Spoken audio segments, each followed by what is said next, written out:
उनके पैरों के नीचे जमीन धंसा दीजिएगा, उनको जमीन में घुसा दीजिएगा, उनमें चाहे जो करना है सो कर दीजिएगा, लेकिन हमारे पूरे देश के लोगों के ऊपर आप कृपा करिएगा हे प्रभु, क्योंकि आप बड़े कृपालु हैं, आप बड़े दयालु हैं। जय श्री राम। हे राम, हमारे ऊपर कृपा करिएगा और हमारे 140 करोड़ लोगों के ऊपर आप कृपा करिएगा हे प्रभु, कुछ लोगों को छोड़ करके। जय हो।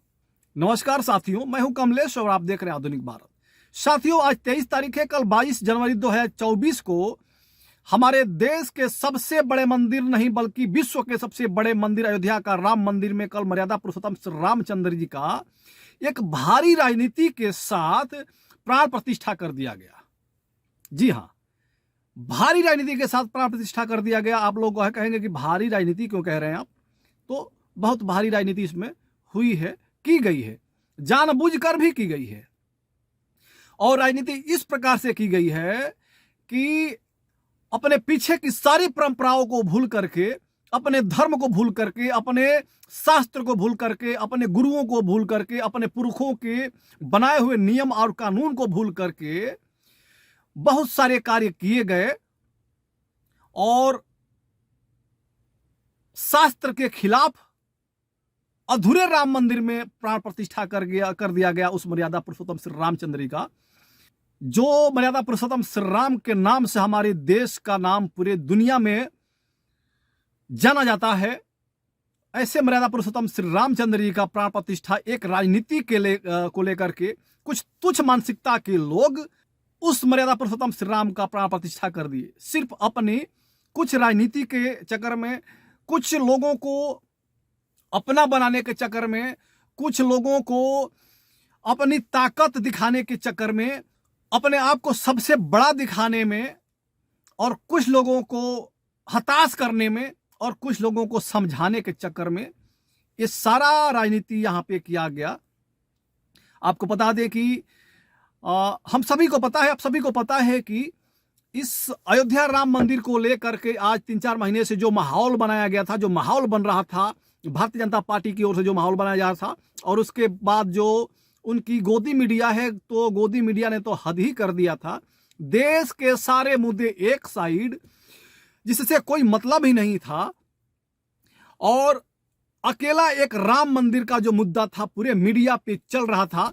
राम मंदिर में प्राण प्रतिष्ठा को लेकर के आज फलाना को निमंत्रण भेजा गया, फलाना ने निमंत्रण को अस्वीकार कर दिया, फलाना ने स्वीकार कर दिया, फलाना आएंगे, फलाना नहीं आएंगे, फलाना क्यों नहीं आएंगे, फलाना कल क्या आएंगे तो क्या लाएंगे, कब आएंगे कि नहीं आएंगे, मोदी जी से क्या दिक्कत है, मोदी से को कितना मानते हैं, मोदी जी के नहीं होते तो क्या करते, मतलब तमाम प्रकार की, मतलब मोदी समझिए कि इस राम मंदिर के और मर्यादा पुरुषोत्तम श्री रामचंद्र जी के प्राण प्रतिष्ठा को लेकर के जितनी बार श्री रामचंद्र जी का नाम नहीं लिया गया होगा इस गोदी मीडियाओं के द्वारा, उससे अधिक बार मोदी का नाम लिया गया होगा। ये मैं गारंटी के साथ बताना चाहता हूं कि उससे अधिक बार मोदी का नाम लिया गया इन गोदी मीडियाओं के द्वारा, और हर कार्य में अखिलेश को निमंत्रण दिया गया। अखिलेश नहीं आएंगे तो अखिलेश सनातन धर्म को मानने वाले नहीं हैं, तो राहुल गांधी सनातन धर्म को मानने वाले नहीं हैं, तो शास्त्र के खिलाफ है, तो ये है, तो वो है, तो फलाना है, तो ढिमका है। कौन हिंदू है, कौन मुसलमान है, कौन हिंदू धर्म को मानता है, कौन नहीं मानता है, मतलब पूरा सर्टिफिकेट इन गोदी मीडिया के पास भेज दिया गया था भारतीय जनता पार्टी की ओर से कि तुम सबका सर्टिफिकेट बांट दो कि कौन हिंदू है और कौन हिंदू नहीं है, और राम जी से किसको प्यार है और किसको प्यार नहीं है। बहुत सारी राजनीति हुई, बहुत सारी राजनीति हुई, लेकिन इन सारी राजनीति पे हमारे देश के 4 शंकराचार्य बहुत ही भारी पड़े, और इतने भारी पड़े कि असली सनातन धर्म को मानने वाला कौन है, असली हिंदू धर्म को मानने वाला कौन है, और शास्त्र को मानने वाला कौन है, उन्होंने पूरे हिंदुस्तान के एक एक लोगों को बताने का काम किया कि सनातन धर्म को मानने वाला जो हिंदू और हिंदुत्व को लेकर चलने वाली भारतीय जनता पार्टी है वो कतई नहीं हो सकती है, क्योंकि हिंदू शास्त्र में लिखा गया है, हिंदू धर्म में लिखा गया है कि अगर कोई भी मंदिर निर्माणाधीन है, अभी उसमें काम चल रहा है, उसका मंदिर का कार्य पूरा नहीं हो पाया है, तो ऐसे स्थिति में उस मंदिर का प्राण प्रतिष्ठा करना हमारे हिंदू धर्म के खिलाफ है, हमारे हिंदू रीति रिवाज के खिलाफ है, हमारे हिंदू शास्त्रों के खिलाफ है और हमारे पुरखों ने जो कहा है उसके खिलाफ है। लेकिन इसके बावजूद भी भारतीय जनता पार्टी के लोग, आरएसएस के लोग और उस राम मंदिर ट्रस्ट के लोग इसे मानने से इनकार करते रहे। लास्ट में उस 22 तारीख को ही श्री रामचंद्र जी का प्राण प्रतिष्ठा करने का इन लोगों ने ठान ही लिया कि अगर 22 तारीख को हम नहीं करेंगे प्राण प्रतिष्ठा तो हमें बहुत बड़ा नुकसान होगा और 2024 का जो लोकसभा चुनाव होना है इसमें हमें बहुत बड़ी क्षति होगी और हम सरकार नहीं बना पाएंगे। ये सिर्फ सरकार बनाने का खेल चल रहा है राम मंदिर। ऐसे में तमाम बड़े बड़े कार्य हुए, कुछ ऐसे कार्य हुए जो विश्व में अब तक नहीं हुआ था। ऐसा कार्य अयोध्या के राम मंदिर को लेकर के और अयोध्या के राम जी के प्राण प्रतिष्ठा को लेकर के किया गया। आपको बता दें कि दुनिया की सबसे बड़ी अगरबत्ती जलाई गई अयोध्या में, 108 फीट की अगरबत्ती थी। तो उस अगरबत्ती को जलाया गया जो बताया जा रहा है कि विश्व में अब तक ऐसा कहीं नहीं हुआ है। इतनी लंबी और इतनी मोटी और इतनी बड़ी अगरबत्ती कहीं नहीं जलाई गई है। उसकी 108 फीट लंबाई थी और 3.5 फीट उसकी गोलाकार मोटाई थी। उसके बाद एक और बहुत ही बड़ा कार्य किया गया, विश्व में सबसे बड़ा दीपक जलाया गया उस अयोध्या में। आपको बता दें कि 10 लाख लीटर का कैपेसिटी वाला एक तालाब बनाया गया जिसमें 21,000 लीटर, बताया जा रहा है कि 21,000 लीटर या 10,000 लीटर तेल से वहां पे दीपक जलाया जाना था। हिंदुस्तान ही नहीं बल्कि पूरे दुनिया में अब तक कहीं और किसी ने नहीं किया है। तो वैसा भी रिकॉर्ड बनाने का प्रयास किया गया। अयोध्या में हुआ भी।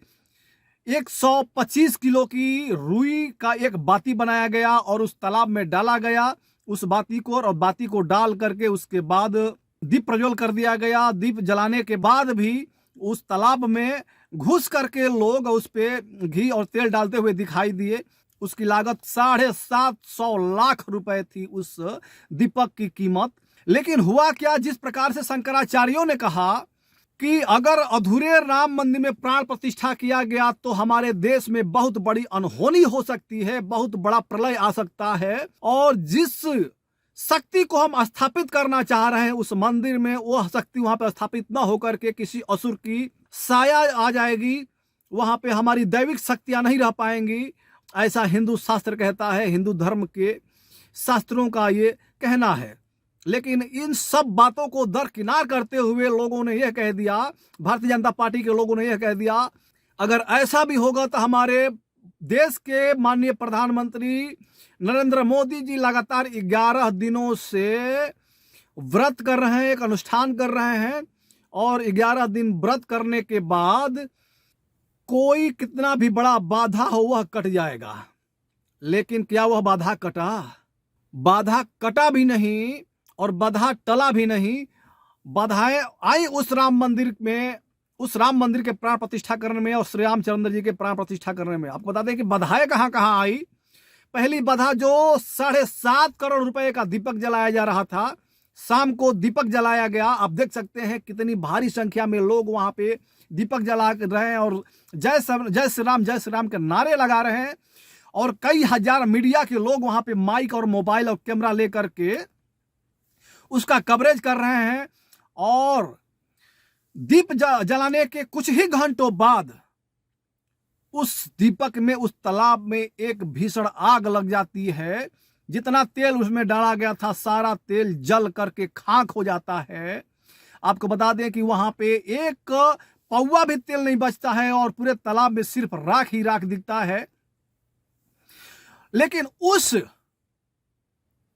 घटना को किसी मीडिया वाले ने कवर नहीं किया। उस घटना को किसी मीडिया के लोगों ने कवर नहीं किया। किसी के फेसबुक, किसी के ट्विटर, किसी के व्हाट्सएप पे आपको और हमें नहीं देखने को मिला। किसी भी टीवी चैनल्स या यूट्यूब चैनल्स पे नहीं देखने को मिला। क्यों? जब दीपक जलाया गया तो कई हजार कैमरे वहां पे लगे हुए थे, कई हजार माइक वहां पे लगे हुए थे।